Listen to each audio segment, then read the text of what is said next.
ರಷ್ಯಾದಲ್ಲಿ ಸರ್ಕಾರಿ ಕೆಲಸದ ಆಸೆ ತೋರಿಸಿದ್ರು. ಐಷಾರಾಮಿ ಜೀವನ ಅಂತ ಬಣ್ಣದ ನಕ್ಷತ್ರ ತೋರಿಸಿದ್ರು. ಇದನ್ನೇ ನಂಬಿ ಫ್ಲೈಟ್ ಹತ್ತಿದವರ ಕೈಗೆ ಗನ್ ಬಾಂಬ್ಗಳನ್ನ ಕೊಟ್ಟಿದ್ದಾರೆ. ರಷ್ಯಾದಲ್ಲಿ ಸಿಲುಕಿರೋ ಕನ್ನಡಿಗರು ಆಘಾತಕಾರಿ ಮಾಹಿತಿಯನ್ನ ಹೊರಹಾಕಿದ್ದಾರೆ.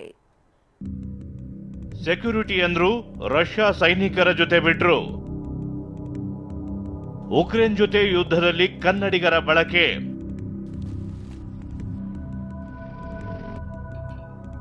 ಹೌದು, ಉಕ್ರೇನ್ ಜೊತೆಗಿನ ಯುದ್ಧದಲ್ಲಿ ರಷ್ಯಾ ಸರ್ಕಾರ ವಿದೇಶಿ ಯುವಕರನ್ನ ಬಳಸಿಕೊಳ್ತಿದೆ. ರಷ್ಯಾದಲ್ಲಿ ಕೆಲಸ ಅಂತ ಬರುವ ಭಾರತೀಯ ಯುವಕರನ್ನ ಗಡಿಯಲ್ಲಿ ದೇಶ ಕಾಯೋಕೆ ಬಿಡ್ತಿದೆ. ದೆಹಲಿ, ದುಬೈ ಏಜೆಂಟರ ಮೂಲಕ ದಂಧೆ ನಡೀತಿದೆ. ಈ ಕೂಪದಲ್ಲಿ ಕನ್ನಡಿಗರು ಕೂಡ ಸಿಲುಕಿದ್ದಾರೆ.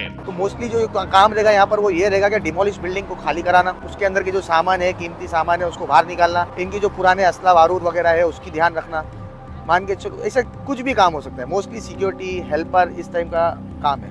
समझ रहे हो मेरा भाई? ये सारे काम में तुम लोगों को ध्यान रखना है. ये सारे काम में तुम लोग को हाथ बटाना. ಇವನ ಹೆಸರು ಸುಫಿಯಾನ್. ತನ್ನ ಯೂಟ್ಯೂಬ್ ಚಾನೆಲ್ ನಲ್ಲಿ ಈತ ರಷ್ಯಾದಲ್ಲಿ ಹೆಲ್ಪರ್ ಹಾಗೂ ಸೆಕ್ಯೂರಿಟಿ ಕೆಲಸ ಇದೆ, ಸರ್ಕಾರದಿಂದಲೇ ಎಲ್ಲ ಸಿಗುತ್ತೆ, ಲಕ್ಷ ಲಕ್ಷ ಸಂಬಳ ದೊರೆಯುತ್ತೆ ಅಂತ ಆಸೆ ತೋರಿಸಿದ.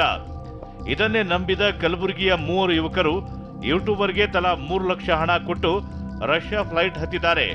ಅವರಿಗೆ ಹೆಲ್ಪರ್ ಕೆಲಸದ ಬದಲಿಗೆ ಸೇನೆ ಯೂನಿಫಾರ್ಮ್ ಹಾಕಿಸಿ ಉಕ್ರೇನ್ ಗಡಿಯಲ್ಲಿ ಬಿಟ್ಟಿದ್ದಾರಂತೆ. ಆಳಂದ ತಾಲೂಕಿನ ಸೈಯದ್ ಇಲಿಯಾಸ್ ಹುಸೇನಿ, ಮೊಹಮ್ಮದ್ ಸಮೀರ್ ಅಹಮದ್, ಸೋಫಿಯಾ ಮೊಹಮ್ಮದ್ ಸೇರಿದಂತೆ 12 ಮಂದಿ ವಿಡಿಯೋ ಮಾಡಿ ನಮ್ಮನ್ನ ವಾಪಸ್ ಕರೆಸಿಕೊಳ್ಳಿ ಅಂತ ಅಂಗಲಾಸ್ತಿದ್ದಾರೆ. उसने हमको बताया था कि तुम लोग का जॉब रहेगा सिक्योरिटी का.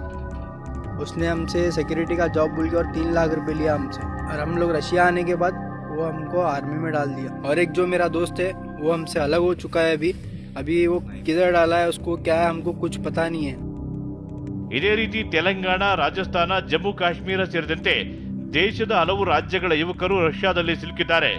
ಇತ್ತ ಯುವಕರ ಪೋಷಕರು ಕಂಗೆಟ್ಟಿದ್ದಾರೆ. ತಮ್ಮ ಮಕ್ಕಳನ್ನ ಸುರಕ್ಷಿತವಾಗಿ ತಾಯ್ನಾಡಿಗೆ ಕರೆತರುವಂತೆ ಮನವಿ ಮಾಡ್ತಿದ್ದಾರೆ. ಸಂಸದರು, ಡಿಸಿ, ಕೇಂದ್ರ ವಿದೇಶಾಂಗ ಸಚಿವರಿಗೂ ಮಾಹಿತಿ ನೀಡಿದ್ದಾರೆ. ಏಜೆಂಟ್ಗಳು ಒಯ್ದು ನಮ್ಮ ಮಕ್ಕಳಿಗೆ ಒಂಥರ ಧೋಕಾ ಮೋಸ ಮಾಡಿದ್ದಾರೆ ಸರ್. ಒಂದು ಹೇಳಿ ಒಂದು ಕೆಲಸ ಹೇಳಿ ಒಂದು ಮೋಸ ಮಾಡಿದ್ದಾರೆ. ನಮ್ಮ ಮಕ್ಕಳು ಸುರಕ್ಷಿತವಾಗಿ ನಮ್ಮ ಭಾರತ ದೇಶಕ್ಕೆ ಬಂದು ನಮ್ಮ ಮನೆಗೆ ತಲುಪಿಸಲಿ ಅನ್ಕೇಸಿ ನಾನು ಕೇಂದ್ರ ಸರ್ಕಾರದಿಂದ ಮನವಿ ಮಾಡ್ಕೋತೀನಿ, ನಮ್ಮ ಕರ್ನಾಟಕ ಗೌರ್ಮೆಂಟ್ಲಿಂದ ಮನವಿ ಮಾಡ್ಕೋತೀನಿ. ಇನ್ನು ಯುವಕರನ್ನ ಮೋಸ ಮಾಡಿ ಕರೆದೊಯ್ಯಲಾಗಿದೆ. ಕೇಂದ್ರ ಸರ್ಕಾರ ಈ ಬಗ್ಗೆ ಕ್ರಮ ಕೈಗೊಳ್ಳಬೇಕು ಅಂತ ಸಚಿವ ಪ್ರಿಯಾಂಕ್ ಖರ್ಗೆ ಮನವಿ ಮಾಡಿದ್ದಾರೆ. ಕೇಂದ್ರ ಸರ್ಕಾರದ ಒಂದು ಮಿನಿಸ್ಟರ್ ಆಫ್ ಎಕ್ಸ್ಟರ್ನಲ್ ಅಫೇರ್ಸ್ ಅವರ ಪ್ರತಿನಿಧಿಗಳಿಗೆ ಪತ್ರ ಬರೆದಿದ್ದಾರೆ. ಮಿನಿಸ್ಟರ್ ಆಫ್ ಎಕ್ಸ್ಟರ್ನಲ್ ಅಫೇರ್ಸಿಗೆ ಕೂಡ ಅವರಿಗೆ ಈ ವಿಷಯವನ್ನು ಗಮನಕ್ಕೆ ತರಲಿಕ್ಕೆ ನಾನು ಮನವಿ ಮಾಡಿಕೊಂಡಿದ್ದೇನೆ. ಅವರು ಕೂಡ ಇವತ್ತು ಅವರಿಗೆ ಮಾತನಾಡಿ ಅವರಿಗೆ ಪತ್ರ ಬರೀತೀನಿ ಅಂತ ಅವರು ಹೇಳಿದ್ದಾರೆ. ಸದ್ಯ ಈ ಪ್ರಕರಣ ಬೆಚ್ಚಿ ಬೀಳಿಸಿದೆ. ರಷ್ಯಾ ಸರ್ಕಾರದ ಕುತಂತ್ರ ದಂಗು ಬಡಿಸಿದೆ.